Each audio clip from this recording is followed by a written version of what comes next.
नमस्कार, मैं आपके साथ रंजना रावत और आप देख रहे हैं न्यूज 18 स्पेशल। चाहे राजा हो या रंग, बादशाह हो या आम जनता, भगवान भोलेनाथ के कोप से कोई नहीं बच सकता। अगर भोलेनाथ को किसी ने नाराज किया तो उसकी खैर नहीं। ज्ञानवापी मस्जिद में बाबा विश्वेश्वर का शिवलिंग मिलने के बाद हिंदू पक्ष खुशी से झूम रहा है, तो वहीं कुछ लोग बाबा की विश्वसनीयता पर सवालिया निशान खड़े कर रहे हैं। वो ये भूल रहे हैं कि अगर त्रिनेत्र खुल गया तो बाबा भस्म कर देंगे।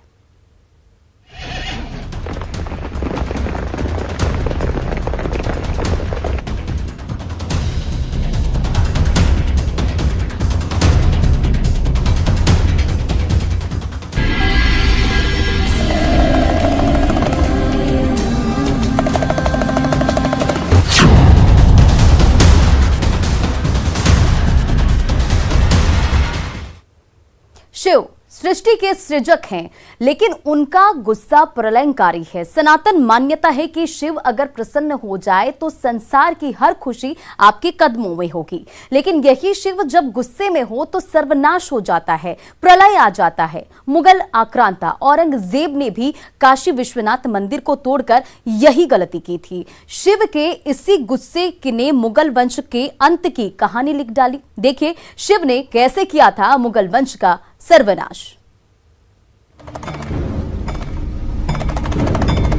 शिव आदि हैं, औरंगजेब ने किया सर्वेश्वर का ध्वंस।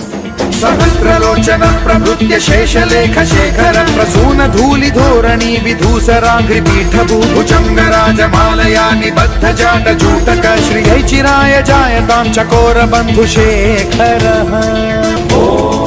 बाबा ने कर दिया मुगल वंश का सर्वनाश।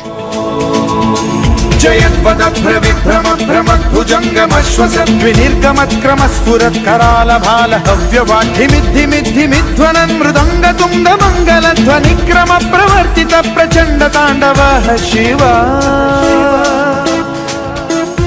शिव के इसी रूप से डरते हैं उनके भक्त। जो शिव को जानते हैं उन्हें पता है कि भगवान भोलेनाथ से बड़ा कोई दानी नहीं, लेकिन उनका गुस्सा सर्वनाश ला देता है।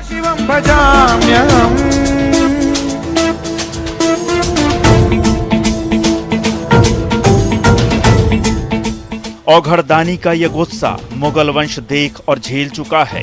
तब औरंगजेब ने की थी भोलेनाथ को गुस्सा दिलाने की गलती, और भुगता पूरे मुगल वंश ने। तदुर्मति सदा शिरस्थमंजलिं वहन् विमुक्तलोललोचनो ललाम भाल लग्न शिवेति मंत्रमुच्चरन् कदा सुखी भवाम्यहम्।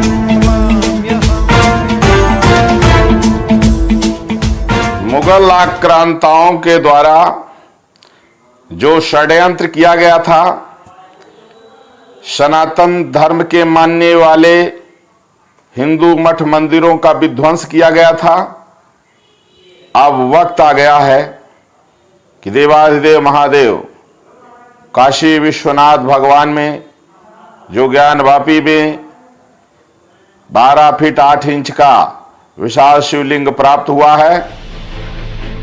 मुगल शासनकाल जो 1526 में बाबर के साथ शुरू हुआ, 1707 में औरंगजेब की मृत्यु के साथ समाप्त हो गया, और इसी के साथ भारतीय इतिहास में मुगल युग का पतन हो गया। जब औरंगजेब की मृत्यु हुई, भारत में मुगलों का साम्राज्य सबसे बड़ा था। फिर भी औरंगजेब की मृत्यु के लगभग 50 वर्षों के भीतर मुगल साम्राज्य का विघटन हो गया। कहा जाता है कि औरंगजेब ने काशी विश्वनाथ का ध्वंस कर जो गलती की थी, वही उस पर और मुगल वंश पर भारी पड़ गई। घूमते घूमते वहां पहुंच गया है कि मुगल आक्रांताओं का षड्यंत्र उल्टा पड़ेगा। अब फिर से भारत विश्व गुरु बनने जा रहा है, फिर से सनातन का परचम लहराने जा रहा है, और मुगल आक्रांताओं का जो षड्यंत्र था, वो सारा षड्यंत्र अब इसी के साथ समाप्त होने जा रहा है। इतिहासकारों के अनुसार जब औरंगजेब ने अपने पिता शाहजहां को कैद कर सिंहासन पर कब्जा किया, तो उसने मंदिरों का ध्वंस शुरू कर दिया। 6 अप्रैल 1669 को औरंगजेब ने फरमान जारी कर काशी विश्वनाथ मंदिर का ध्वंस करने का आदेश जारी कर दिया। औरंगजेब का ये फरमान कोलकाता की एशियाटिक लाइब्रेरी में आज भी सुरक्षित है। 2 सितंबर 1669 को काशी विश्वनाथ मंदिर का ध्वंस कर डाला गया और उस पर ज्ञानवापी मस्जिद बना दी गई। इसका उल्लेख उस समय के लेखक साकी मुस्तईद खां की किताब मासीदे आलमगीरी में भी किया गया है। बाद में 1770 और 1780 के बीच इंदौर की महारानी अहिल्याबाई होलकर ने पुराने काशी विश्वनाथ मंदिर के बगल में मौजूदा काशी विश्वनाथ मंदिर का जीर्णोद्धार करवाया। जानकार मानते हैं कि औरंगजेब की यही गलती पूरे मुगल वंश को भारी पड़ गई, क्योंकि इसके बाद मुगल वंश का पतन शुरू हो गया। जो मुगल आक्रांताओं ने धार्मिक ऐतिहासिक स्थलों के साथ छेड़छाड़ की थी और जो देवाधिदेव महादेव काशी विश्वनाथ भगवान के मंदिर को तोड़ा था, अब बाबा विश्वनाथ का तीसरा नेत्र खोल चुका है। विश्वनाथ मंदिर बहुत पहले बना। पहले जो ज्ञानवापी का मंदिर बना उसमें पूजा होती थी और उसके बाद जो है उसको जिस तरह से आक्रांताओं ने तोड़ करके और उसमें मस्जिद बना दिया, इसने अलग जो अभी वर्तमान समय में है उसके बाद यह मंदिर बना जो विश्वनाथ मंदिर की पूजा अर्चना भी हो रही है। इसलिए वह मंदिर जो है बहुत प्राचीन है और यहाँ पर विश्वनाथ की स्थापना है और उसकी पूजा अर्चना विधि विधान से हो रही है। 1644 ईस्वी में जौनपुर के एक स्थानीय राजा ने उसको तोड़ा। उसके बाद 1632 ईस्वी में शाहजहां ने प्रयास किया, 1669 में औरंगजेब ने प्रयास। तो एक एक करके सारे राजाओं ने मंदिरों को ही, खास करके मंदिरों को उन्होंने अपना टारगेट बनाया और मंदिरों को तोड़कर उसके ऊपर मस्जिद का निर्माण कराया। सिर्फ औरंगजेब ने ही नहीं बल्कि उसके पिता ने भी काशी ध्वंस कर भगवान शिव को नुकसान पहुंचाने की कोशिश की थी। 1632 में औरंगजेब के पिता शाहजहां ने काशी विश्वनाथ को तोड़ने के लिए मुगल सेना भेजी थी, लेकिन तब काशी ने इसका जबरदस्त प्रतिरोध किया था।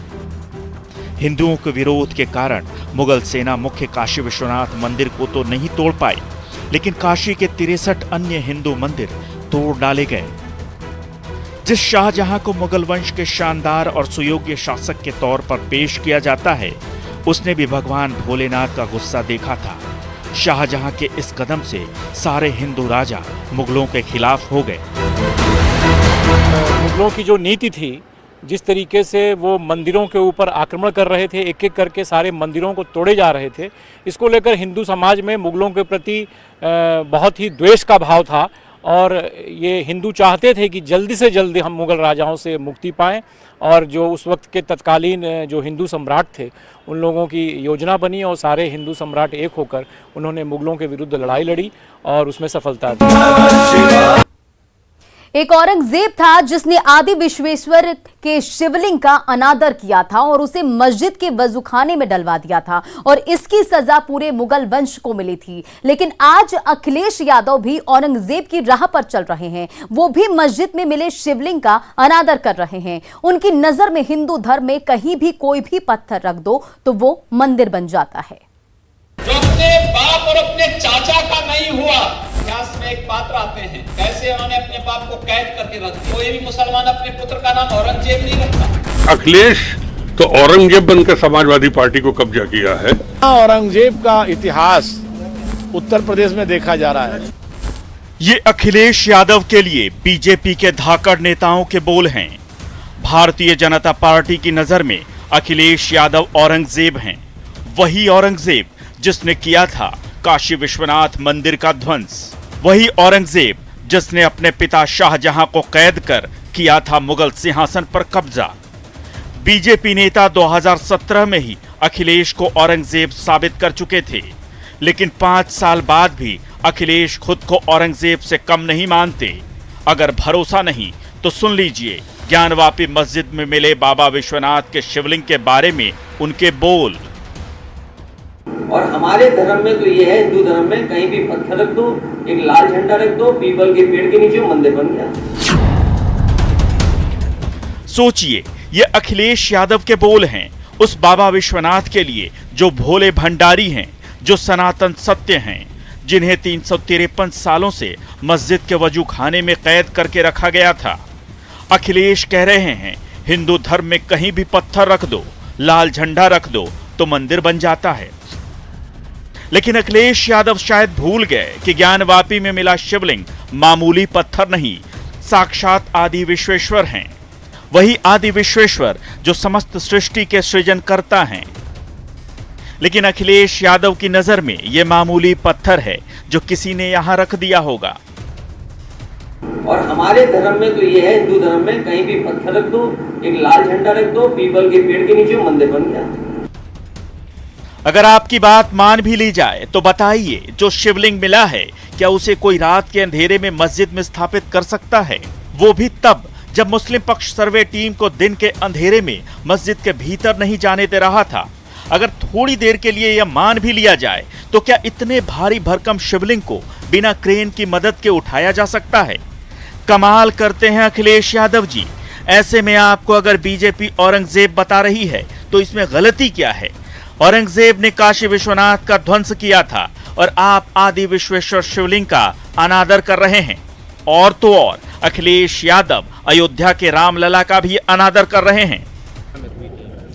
ये बहुत पुरानी बात है, क्योंकि अब तो फैसले आ चुके, सब बातें हैं। लेकिन जहाँ से शुरुआत हुई है, जहाँ इसका इतिहास के पन्ने पलटते हैं, वो इसी तरह की एक रात में एक जिलाधिकारी ने मूर्तियां रख दी जिन पे आरोप लगा था। बीजेपी अखिलेश यादव को औरंगजेब की संज्ञा इसलिए भी देती है क्योंकि उन्होंने समाजवादी पार्टी पर कब्जा औरंगजेब के तरीके से ही किया था। जैसे औरंगजेब अपने पिता शाहजहां को कैद कर सिंहासन पर बैठा था, उसी तरह 2017 यूपी चुनावों से ऐन पहले अखिलेश यादव ने अपने पिता मुलायम सिंह यादव और चाचा शिवपाल यादव को किनारे लगाकर किया था। जो अपने बाप और अपने चाचा का नहीं हुआ। आपने देखा होगा इतिहास में एक पात्र आते हैं, कैसे उन्होंने अपने बाप को कैद करके रख दिया था। और इसीलिए कोई भी मुसलमान अपने पुत्र का नाम औरंगजेब नहीं रखता। और मुझे लगता है कि कुछ ऐसा समाजवादी पार्टी के साथ भी जुड़ गया।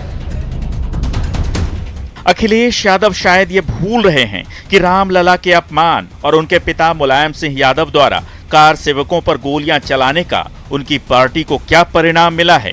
पिछले 5 सालों से वो और उनकी पार्टी राजनीतिक वनवास झेल रहे हैं।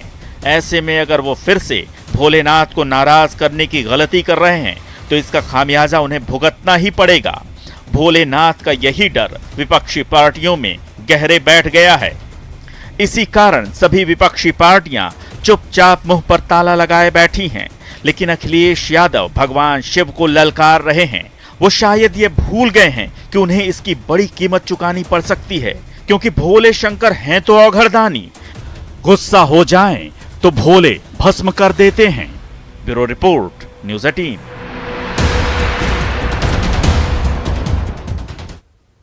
जहां अखिलेश यादव सर्वेश्वर के शिवलिंग पर सवाल उठा रहे हैं तो वहीं AIMIM के अध्यक्ष असदुद्दीन ओवैसी इसे फव्वारा बता रहे हैं। यही नहीं, वो औरंगजेब की तरह धमकी भी दे रहे हैं कि कहीं 80 और 90 का काला दौर न लौट आए। वो बार बार 1991 के उपासना स्थल का कानून का हवाला दे रहे हैं, लेकिन वो ये भूल रहे हैं कि जिस नरसिम्हा राव सरकार ने ये कानून बनाकर हिंदुओं को अपने इष्ट देवताओं की पूजा से वंचित किया था, उसका क्या हश्र हुआ था। वरना गैर जरूरी के इस मुल्क में जो 1980 में और 90 में जो एक काला दौर जिसको मैं कहता हूं, वो दौर वापस ना आए। ये असदुद्दीन ओवैसी की धमकी है। वही ओवैसी जो इन दिनों मुस्लिमों के झंडा बरदार बने हुए हैं। बाबरी से लेकर ज्ञानवापी तक देश को अपना ज्ञान दे रहे हैं। ज्ञानवापी मस्जिद परिसर में मिले शिवलिंग के बाद असदुद्दीन ओवैसी धमकी दे रहे हैं कि कहीं 80 और 90 का काला दौर वापस न लौट आए। दूध का दूध हो चुका है। अब कोई पानी मिलाना चाह रहा है दूध में तो उनको पकड़िया, क्योंकि 91 का एक्ट क्लियर है, सुप्रीम कोर्ट का जजमेंट क्लियर है। अब और दूध का दूध पानी का पानी निकालने की जरूरत नहीं है। वरना गैर जरूरी के इस मुल्क में जो 1980 में और 90 में जो एक काला दौर जिसको मैं कहता हूं, वो दौर वापस ना आए।